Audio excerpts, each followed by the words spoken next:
Hola oyentes de Radio Sefarad, es un gusto volver a tener en los micrófonos a Pablo Dreisig para seguir hablando como siempre de filosofía, de tensiones filosóficas en esto que hemos dado en llamar Atenas y Jerusalén.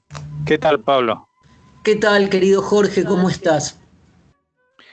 Muy bien, y con ganas de escuchar esta emisión cuyo título o tema principal es La promesa, ¿no?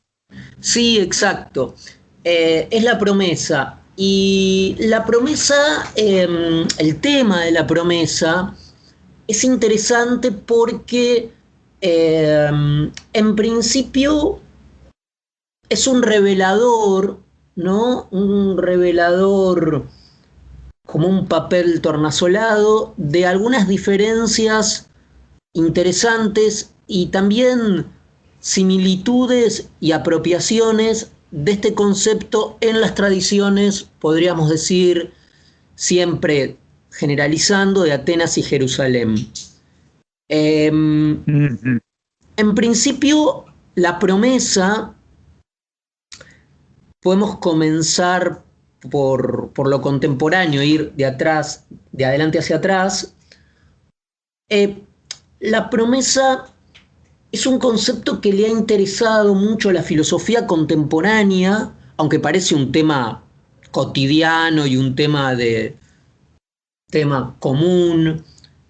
Sin embargo, llamó la atención de los lingüistas y de los filósofos contemporáneos un concepto tan llano, ¿no? tan del cotidiano, porque efectivamente la promesa como concepto y como acto, resulta de un enunciado, yo prometo, donde yo me pongo en juego y me comprometo, que tiene la particularidad de ser un enunciado que no es ni verdadero ni falso. Es un enunciado que no constata nada, no afirma ni niega ningún estado de cosas. Para decirlo más claramente, cuando yo digo llueve, que efectivamente hoy aquí en Buenos Aires llueve, mi enunciado será verdadero o falso en relación a un hecho que es que llueve o que no llueve. Sin embargo, cuando yo prometo, no puedo decir que la promesa es verdadera o falsa. Son tipos de enunciados, alguna vez hablamos del tema, como por ejemplo apostar, maldecir, bendecir. Alguna vez cuando hablamos en alguna emisión hablamos de la bendición de Isaac. No son ni verdaderos ni falsos. Por lo tanto, sobre todo a partir de un libro de Austin, del filósofo famoso que se llama Cómo hacer cosas con palabras, queda recortado este tipo de enunciado como un enunciado realizativo performativo, es decir, un enunciado que en lugar de constatar o describir un estado de cosas o algo del mundo, llueve o no llueve, realiza un acto. Es decir, cuando yo prometo, yo estoy realizando una acción. Cuando yo maldigo, no estoy diciendo que esta persona es buena o mala, sino que estoy realizando un acto. Al proferir este enunciado, actúo. Cuando hago el bautismo de un barco, también, ¿no? Cuando doy un bautismo. Entonces, primero que este enunciado tan particular que nos puede cambiar la vida, que puede cambiar la vida una promesa de un semejante, que puede modificar el curso de una relación entre dos personas, un acto por el que no solamente podemos llegar a modificar algo cuando prometo ayudar a alguien, sino que cambia de aquí en adelante mi propia conducta, esto lo vamos a decir ahora, y todas estas notas distintivas le confieren este carácter tan singular. En la tradición griega o en la tradición occidental, la promesa ha tenido que ver con una historia del honor, una historia de la lealtad, una historia de la disciplina. De hecho, el término en latín es muy interesante porque viene de promissus con doble S y promissus tiene dos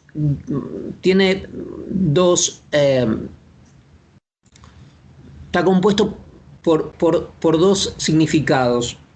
El primero es el pro, ¿no? Que denota anterioridad. Y el segundo es mitere, con doble T, que es promissus, missus viene de mitere, que significa arrojar. Entonces, la promesa siempre se refiere al futuro. O sea, la promesa tiene una temporalidad propia que es el futuro. No hay una promesa hacia atrás. Yo no puedo prometer hacia atrás. Tampoco la promesa indica un tiempo presente. Siempre indica una temporalidad relacionada con el futuro. Esto es muy interesante porque en la inflexión judía, en la tradición, en el acervo judío, hay un desplazamiento muy sutil, ¿no? Pero muy interesante, en relación a que no está dirigida a una lealtad o a una disciplina en relación a un honor, sino que la palabra más cercana a esta idea de promesa que estamos refiriendo y que tiene resonancias religiosas, pero también éticas, y acá la cuestión se empieza a poner más interesante, es neder. Y lo interesante de neder es que empieza, de la palabra neder, es que empieza a enriquecerse con matices relacionados con la declaración de la aceptación de una promesa hecha por uno mismo respecto de uno mismo. Es decir, que acá hay un matiz reflexivo. La promesa se acerca más a algo que yo me prometo a mí mismo y que por lo tanto pone en juego la relación que yo tengo conmigo mismo. Es decir, si yo digo, leeré en la pandemia En busca del tiempo perdido de Proust, que no lo pude leer en mi vida, estoy haciendo una promesa que va a modificar mi propia vida y que establece y que tiende un puente entre mí o entre yo y yo mismo, ¿no? Me voy a detener acá en esta relación entre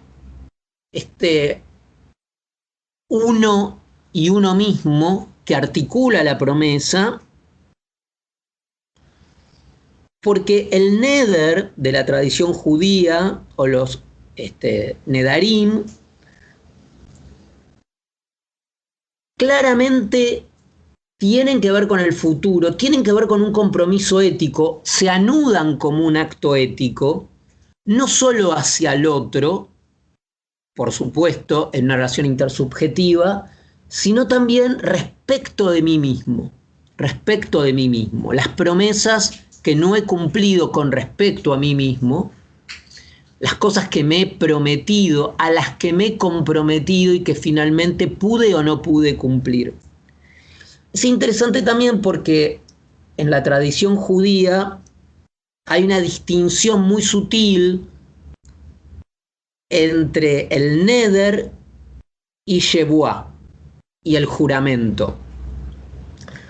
Aunque hay una distinción, también hay una relación.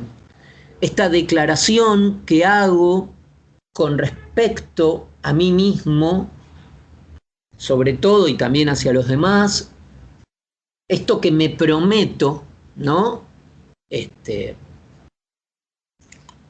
Se declina en voz pasiva, yo me prometo a mí mismo,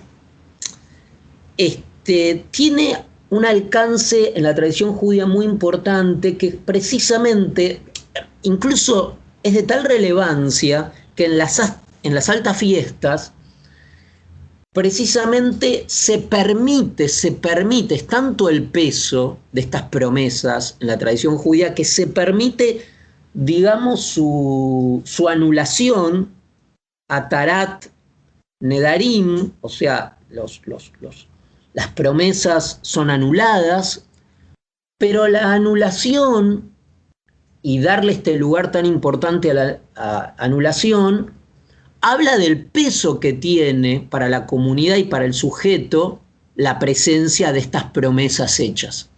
Si no fuese de este modo, no se le daría el lugar y la posibilidad, nada más y nada menos que en las altas fiestas, de que sean anulados estas promesas hechas.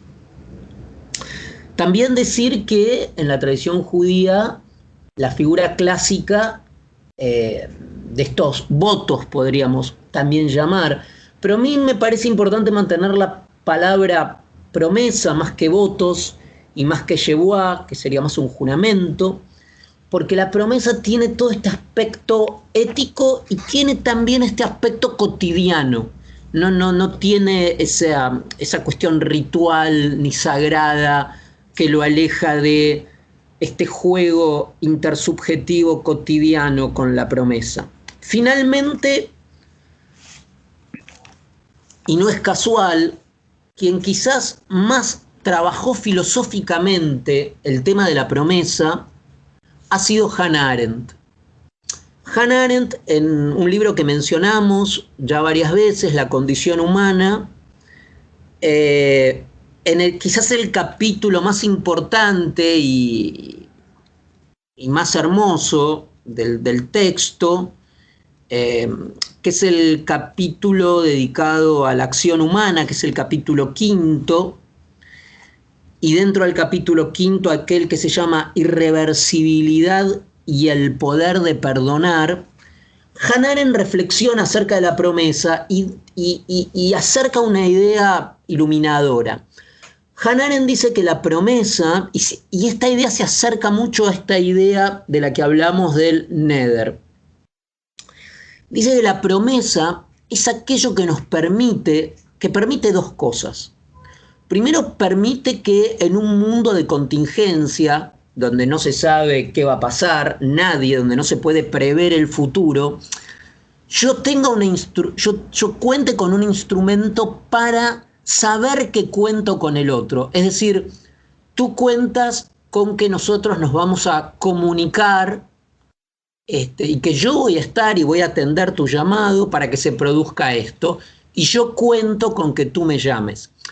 No podemos asegurar, yo no puedo asegurar que tú vas a estar, a mí me puede pasar algo, me puede pisar un auto, puedo tener una migraña que me tira noqueado en la cama, puede pasar cualquier cosa, pero si no contásemos con este instrumento intersubjetivo que es la promesa, que permite estos pequeños pactos, y que tú sabes que puedes contar conmigo, y que yo me comprometo, y que yo sé que puedo contar contigo, esto es lo que permite la promesa, ¿no? Este es el instrumento. También, y esto tiene que ver con lo que dijimos del neder en relación a uno mismo, la promesa es la promesa que uno se hace a uno mismo, y esto para Hannah Arendt implica un principio de identidad. Yo sé que soy Pablo y tú sabes que eres Jorge, porque hay un mínimo de promesas que te has hecho que pudiste cumplirlas o no, pero que permite que tú sigas dándote cuenta que eres Jorge. Dicho por el absurdo. Un día yo puedo descubrir que no soy o que no tengo nada que ver con con aquellas promesas que yo me hice a mí mismo de adolescente, por ejemplo. Es decir, hay algo en que yo me reconozco como el que soy por haber sido fiel o no a ciertas promesas que yo me he hecho en mi vida a mí mismo.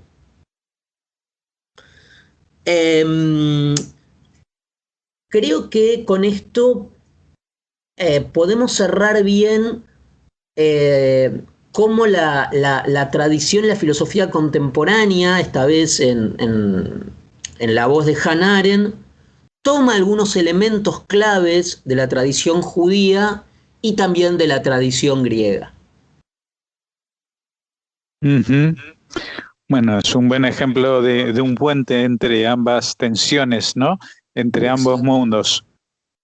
Pues te agradecemos que nos hayas dirigido estas palabras, porque nos van a dar que pensar mucho, y más en la cercanía de unas fiestas donde este tipo de promesas, votos y juramentos son los protagonistas. Muchas gracias por habernos atendido y esperamos volver a contar contigo la semana que viene. Lo prometo.